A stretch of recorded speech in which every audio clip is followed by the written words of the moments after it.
हां मॅडम, आता मला तुमच्याकडून 30 सेकंदाचं मला सांगा, तुम्हाला हे म्हणजे माझं हे रामकृष्ण हरी लेखन चालू आहे त्याबद्दल तुमचं काय मत आहे शब्दशः?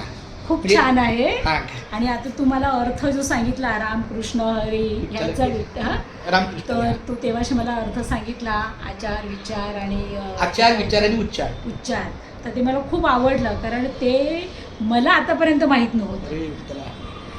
ना.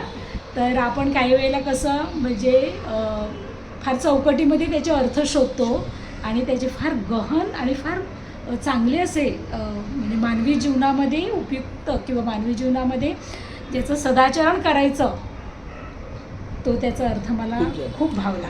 अगदी बरोबर. मग राम हा आचार आहे. राम आहे ना, श्री राम हा मर्यादा पुरुषोत्तम आहे, त्याचा आचार घ्यायचा असतो. एक पत्नी एक वचनी, म्हणून तो राम. कृष्ण हा विचार आहे. कृष्णाचा विचार काय आहे?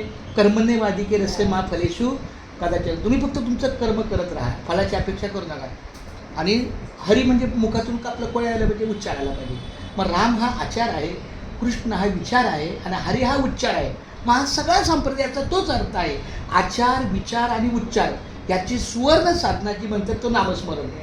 मग आपल्या ख्रिश्चनमध्ये पण काही नामस्मरण असतील, मुस्लिमांमध्ये काही असेल. तसा रामकृष्ण हरी हा एक मंत्र आहे. रामकृष्ण हरी विठ्ठल केशवा मंत्र हा जपावा सर्व काळ. याहून आणता अनेक साधन वाहतची आन विठोबाची. तुका म्हणे सोपे आहे सर्वाहुनी. संत तुकारामाने काय सांगितलंय? तुका म्हणे सोपे आहे सर्वाहुनी. सर्वामध्ये सगळ्यात सोपं काय आहे? नामस्मरण. पण शहाणा तो धनी घेत असे. ज्याला हे नामस्मरण घेण्याचं शहाणपण आहे तोच श्रेष्ठ आहे. शहाणा तो धनी घेत असे. तर खूप धन्यवाद. आमच्या रामनामाच्या लेखनाला मॅडमचा हात लागला. खूप खूप धन्यवाद माऊली. रामकृष्ण हरी विठ्ठल केशवा.